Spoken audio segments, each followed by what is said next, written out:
Voilà, donc on est aujourd'hui le 2 Shvat.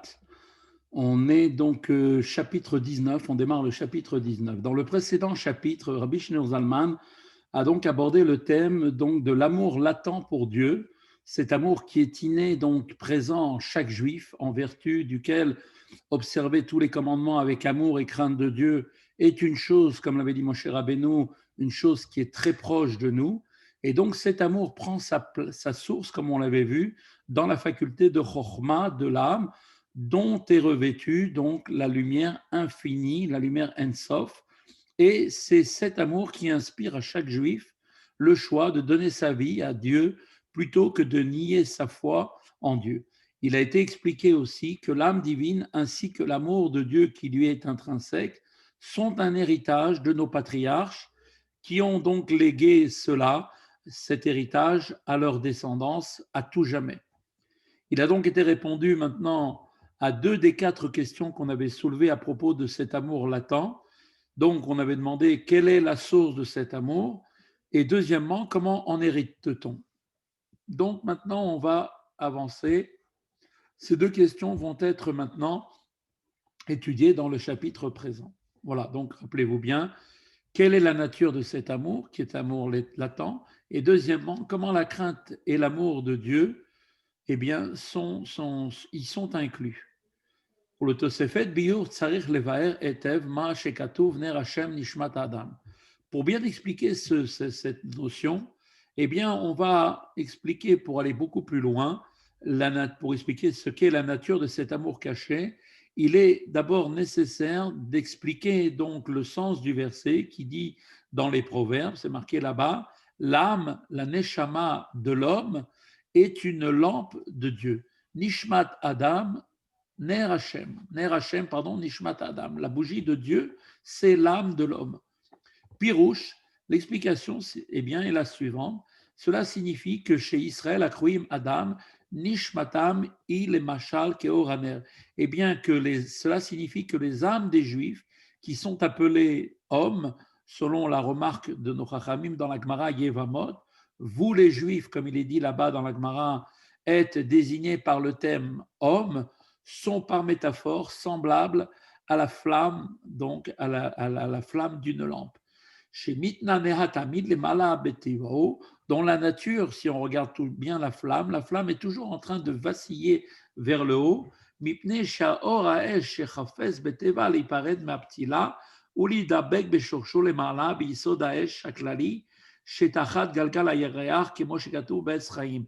Et donc, quand on regarde la flamme qui est sur la mèche, elle est toujours en train de vaciller vers le haut, car la flamme du feu cherche dans sa nature intrinsèquement à se détacher de la mèche qui la retient et elle n'a une seule envie, c'est de s'unir avec sa source qui est en haut, dans l'élément de feu qui lui-même se trouve dans la sphère sublunaire, c'est-à-dire juste en dessous de la Lune, comme il est expliqué dans le Etzraïm.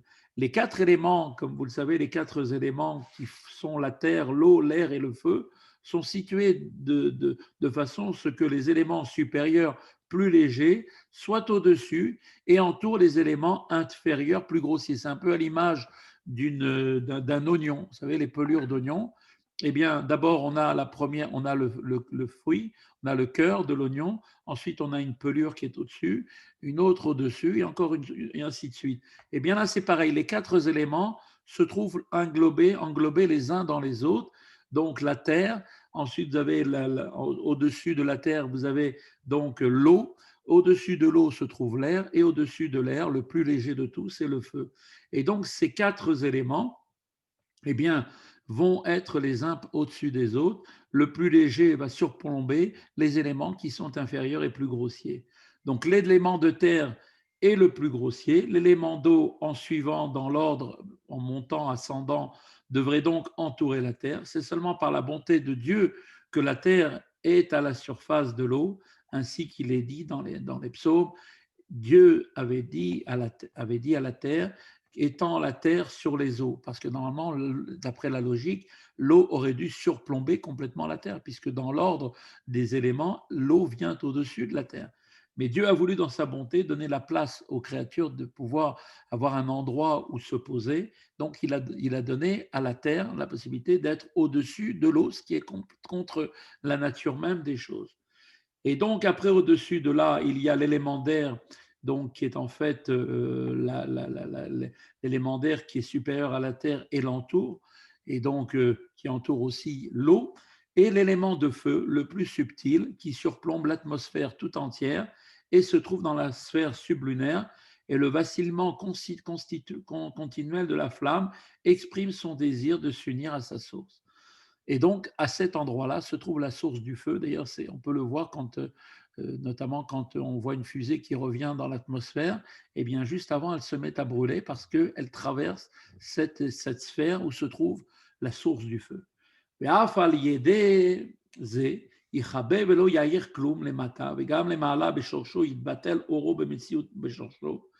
donc, la flamme n'a qu'une envie, c'est de se séparer de la mèche pour rejoindre sa source qui se trouve, comme on a dit, sous la lune, et bien dans l'élément de feu. Et bien que par cela, en se détachant de la mèche et en regagnant sa source, eh bien, elle va s'éteindre automatiquement, et elle ne va plus émettre de lumière ici-bas, dans ce monde. En haut aussi, à sa source, elle ne va plus du tout avoir une identité. Son identité va se perdre totalement au-dedans de sa source. Eh bien, elle n'a que ce désir, c'est de se fondre complètement dans sa source. C'est-à-dire que cette flamme cesserait d'être une source de lumière elle-même du fait que la femme n'a plus de sens lorsqu'elle se trouve confrontée à une source de lumière plus puissante. Et l'éclatante lumière du jour, par exemple, a fortiori, son identité se confondra complètement, totalement à l'intérieur de la source qui est l'élément de feu. Donc la flamme est prête à ne plus exister rien que pour uniquement rejoindre sa source. Le désir de la flamme de s'unir avec sa source ne peut donc pas être décrit comme une aspiration à une forme d'existence supérieure, puisqu'elle n'existe plus quand elle rejoint sa source. D'autant plus que son désir pour cette unification, qui ne peut être achevé qu'à travers sa propre annihilation, c'est-à-dire quand elle disparaît, eh bien, cela définit complètement le principe selon lequel chaque entité désire le maintien de son existence. On sait très bien que tout être veut continuer d'exister. Et là, logiquement, la flamme ne devrait pas vaciller pour aller vers le haut, vers sa source, car elle perd complètement son existence, ce qui est contraire à la nature de tous les êtres créés. Enfin, Piquen, malgré tout, néanmoins, elle nous dit comme ça, Bekar ou Chafez Betivo, c'est cela que désire la source, la flamme, désire par sa nature, c'est-à-dire qu'elle tend continuellement à aller vers le haut, comme si cela était un désir qui est complètement, donc, comme si en fait, cela était un désir conscient. Car Nishmat Adam, Bechen Bechinat Ruach Venefesh, tout comme la flamme cherche constamment à s'unir à sa source, ainsi la Neshama d'un juif, et de même les niveaux de Ruach et de Nefesh, ne cherchent qu'une seule chose, c'est d'aller vers le haut, de rejoindre leur source, et donc comme la flamme, donc même si cela nécessite de ne plus exister, car c'est le désir de chaque Neshama d'un juif que de retrouver sa source, elle aussi à l'image de la flamme. Et bien que le verset utilise le terme Neshama pour comparer l'âme à la lampe de Dieu, d'accord, comme c'est marqué Ner Hashem Nishmat Adam, cette comparaison ne s'applique pas seulement à celui chez qui le niveau de Neshama est révélé. Le mot Neshama est employé ici dans son large sens qui désigne l'âme dans toute sa globalité, y compris avec les niveaux de Ruach, Nefesh. Et donc, l'analogie qui est apportée ici concerne également celui chez qui le seul niveau d'âme inférieur de Ruach ou Nefesh est révélé. Donc, ce qui veut dire que toute l'âme dans sa globalité, quel que soit le niveau, n'a qu'une seule et unique volonté par cet amour latent qui se trouve dans le cœur de chacun d'entre nous, qui est l'héritage de nos patriarches, eh bien, n'a qu'une seule et unique volonté, c'est de se fondre complètement par amour pour Dieu. חפצה וחבשקה בטבעה להיפרד, לצאת מן הגוף, לדבקה בשורשה במקורה בשם חי החיים ברוך הוא, et elle, l'âme, à l'image de la flamme, désire et aspire naturellement uniquement à se détacher du corps, elle veut le quitter et s'unir avec sa racine et à sa source qui est en Dieu, Akadosh Baruch Hu, qui est la source de toute vie. Agam shetiye en ve'efes v'titbatel sham b'mitziut legamre ve'lo yishar mimena me'uma mimauta v'asmuta rishon. Et bien que cette neshama, en partant, en s'élevant vers Dieu, deviendra nulle et totalement néant et perdra totalement son identité et qu'il ne restera absolument rien de son être et de son essence premier. Donc cela est complètement irrationnel parce que tout être souhaite continuer d'exister. L'aneshama étant aussi une créature, eh bien cette créature aurait dû normalement avoir véritablement la capacité de vouloir continuer à exister. Mais là, on voit que dans sa nature, ce qui est complètement irrationnel, c'est cette volonté de se fondre totalement en Dieu. Et néanmoins, c'est là sa volonté et son désir par nature d'être complètement annulé, de ne plus exister pour se fondre en Dieu. On peut noter l'expression, effectivement, il ne restera rien de son essence et de son être originel. L'âme ne cessera pas d'exister en s'unissant à sa source. Au contraire, dans cette union est la véritable quintessence de l'âme. Cependant, elle cessera d'exister à la manière dont elle réside dans le corps, c'est-à-dire comme une entité distincte avec ses propres facultés intellectuelles et émotionnelles. Ici aussi, il n'est pas possible d'expliquer cette aspiration de l'âme à s'unir avec sa source comme un désir d'élévation, car un pareil désir n'est possible que lorsque l'être originel demeure et change de niveau. Là, on ne parle pas d'un changement de niveau, c'est qu'elle n'existe plus quand elle se fond en Dieu. Ainsi, le chacham peut rechercher, par exemple, pour prendre l'image d'un chacham, il peut rechercher une élévation intellectuelle, mais on ne peut pas aspirer à devenir radicalement autre chose. Par exemple, un ange, on reste une âme, on ne cherche pas à devenir un ange. Pourquoi l'âme maintenant désire-t-elle donc quitter le corps et s'unir avec sa source quand cette union va provoquer pour elle le fait qu'elle n'existera plus? Elle va y avoir une extinction de son être originel. Il n'est pas à ce stade-là d'explication logique. Il n'y a aucune rationalité dans cette chose-là. Et en fait, en réalité, eh bien, ce désir eh bien, ne résulte simplement que de la nature intrinsèque de l'âme. Le terme nature, quand on dit teva, la nature, dénote généralement un manque, un comportement qui n'est pas dicté par la logique et la raison et est communément assimilé ce qu'on appelle la nature. Quand on dit c'est la nature d'une chose, eh bien, ça veut dire que c'est quelque chose qui dépasse l'entendement et qui va au-delà de toute compréhension et qui se fait que ce soit comme ça, eh bien, c'est parce que réellement, c'est sa nature qui décide uniquement de vouloir faire cela. Toutefois, dans le cas présent, le terme est employé de façon, donc, pour nous décrire le désir intrinsèque, si on peut dire, rationnel de l'âme. Et